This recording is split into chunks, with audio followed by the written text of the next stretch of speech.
Hey, I'm Amanda Valentine, and we're here with the ABR Roadshow in Lebanon, Oregon, and we're at J&C Barbecue and Catering, where they're doing Texas-style barbecue right here in Oregon. Let's go check it out.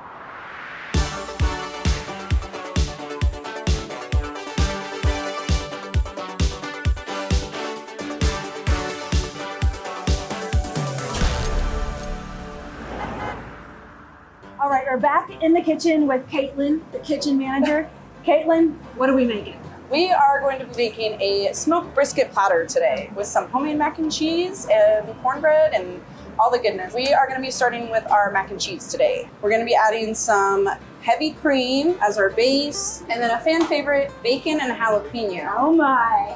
Gotta add some meat and some spice. Your cheddar is going to be your mild cheese that gives it that nice golden color, and then the Gouda is what gives it that funk, and all mac and cheese needs funk. Nice. Low and slow until everything becomes melted and incorporated. And so I know that your mom and dad own this place.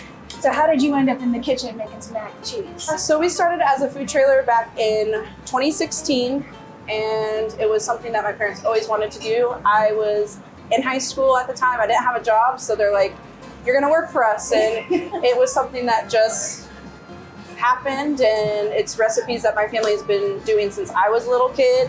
And throughout the years, it's just changed to be better and better and better.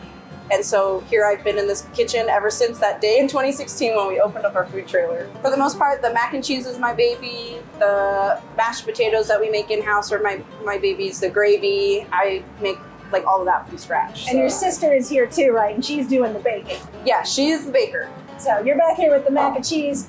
She's with the cinnamon rolls. Yep, she does the sweet, I'm doing the savory. To accompany this delicious mac and cheese, we will be doing our smoked brisket. So this is the natural like au jus that the brisket creates when it's been smoked. And so you just fresh it on every slice. It helps keep it moist. It's extra flavored. This is like just pure beef. Okay. In liquid form. So you ever just like tip it on back and take a drink? I haven't gotten there yet, but sometimes by the way that it smells, I debate it. Because I would be doing that day one. And then after you get your brisket all sliced up, that is a large piece of cornbread. Very cakey. Not mad about carbs on carbs over here.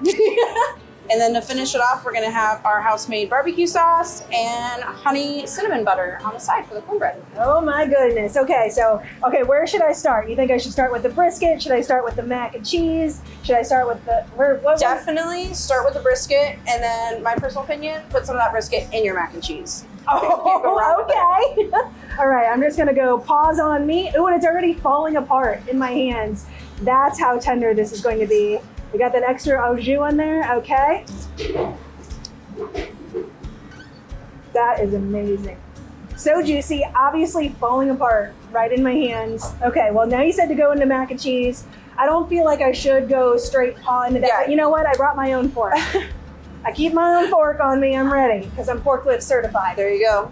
All right, so we're gonna try some of this bacon jalapeno mac and cheese that we watched you make. Oh my goodness. I'm not lying. That's probably some of the best mac and cheese I have ever had. It's so creamy, and then you have some of the meat in there, and then you have the jalapenos in there. And then you said to dip some of the brisket. Yes, ma'am. Well, hold on. Let me go pause out. And then we're going to put some of that in there. I'm just going to go hands on. Oh my God. I would clap if I had both hands free. That is amazing. It's like so cheesy and creamy and smoky and salty. And then I want to try some of the cornbread with some of the honey. And that's amazing also. So it's like you have you've got your carbs, you've got your proteins, you've got the sweet and the salty. I'm going in for the tater salad too. And that's amazing also. Like that, I love a good mustardy potato. You said the potato salad is your baby also, right? Yes, yeah. It's something that we have had in my family for well over 20 years, and it's been passed down to me the last about 10, so. Well, you are doing an amazing job. Thank you. I see why your mom and dad are like, get in the kitchen, because you're doing an amazing job. I try. All of this is so delicious, and I'm so excited to see what else we have out in the dining room and see what else there is to try. Until then, though, like I'm just gonna keep pawing and eating this meat.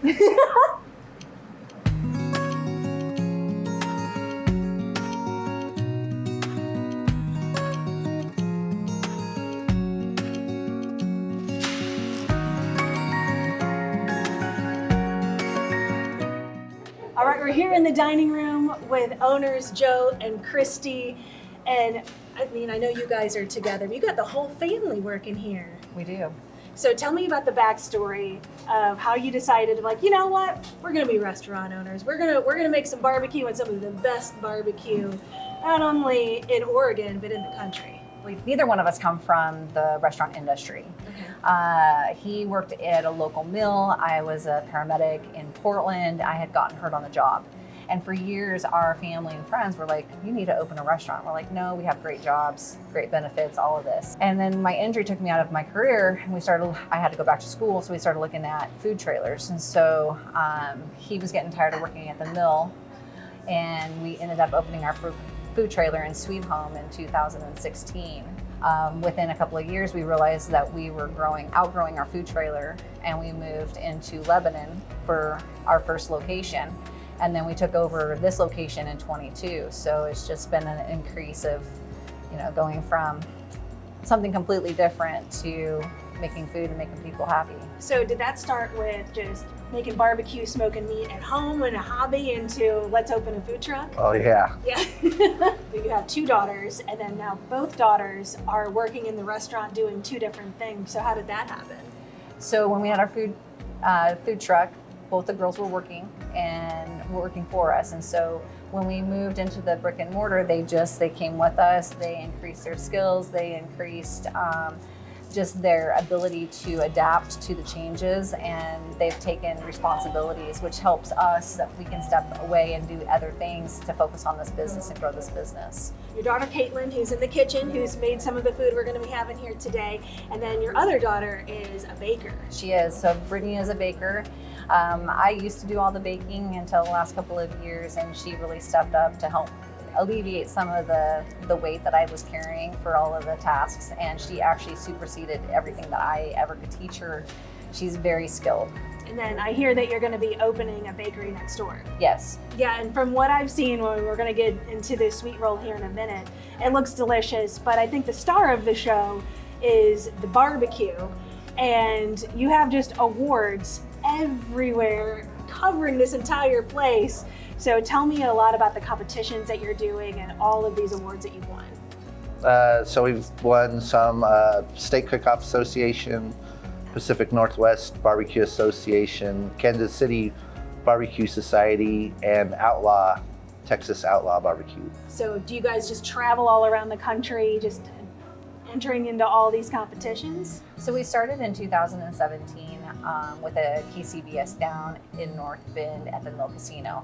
And even though we didn't get walks at our first time, it was that initial like, wow, this is kind of fun. And it kind of started an addiction to the competition. And then it just expanded into the SCA, which is State Cookoff Association out of Texas, and the Pacific Northwest Barbecue Association. And it's opened up doors for us to travel to other parts of the country. So we've been to the World Championships in Texas for steak. Joe, as well as our oldest daughter, Brittany, both hold perfect steak scores for the SCA. And there's probably, 30-ish maybe in the world. Dang. So to have two in our family, that's pretty extraordinary. You gotta flaunt that, Joe. What are you doing? I know. Just luck. Before we dive into some of this award-winning meat, I know that you're giving so much to the community by giving them some of the most award-winning delicious foods, but how are you also giving back in other ways other than doing, creating great meat? I think the biggest thing is that people can come together over food. It builds friendships, it builds relationships. And so we've been able to do a couple of block parties here in Lebanon. We actually have one that we do every summer. And so those are the opportunities that we get back. So a couple of years ago, we gave back to a child that was dealing with cancer. Last year, we gave back to a child abuse organization here in the community. And then this year, we're going to give back to a local high school team for robotics. So it's always finding ways of giving back to the community. It's really important. Just having a conversation with someone earlier talking about how you catered their wedding. So that has to feel amazing that you're some of people's biggest moments, that you're doing birthday parties and anniversaries and these huge celebrations that people get to celebrate with your food. So speaking of celebrating food, it's my turn to celebrate with some food right now. So what do we have here? What am I looking at? Texas Twinkie. So these are large jalapenos that we get from a local distributor, and we fill them with our smoked brisket and cream cheese, and we put them on the smoker until the bacon is done with a little bit of our in-house seasoning. So we also do make our own seasonings. And then when they go out to the customer, we put our homemade barbecue sauce on them, and they're a great appetizer. All right, I'm gonna dig into one of these guys because I have been eyeballing them. I've seen them making them back in the kitchen, and I was like, oh my goodness, like it's heavy. Oh, amazing. I love the sweetness from you make your homemade barbecue sauce. Of course, you got spicy with the jalapeno, duh. And then it's just packed full of meat and creaminess, and even though they're heavy and it's a lot, I could take all these down and then some. I'll come back to that. But then what is this big gun we got right here? So those are our pork ribs, our spare ribs. These are around 4 hours.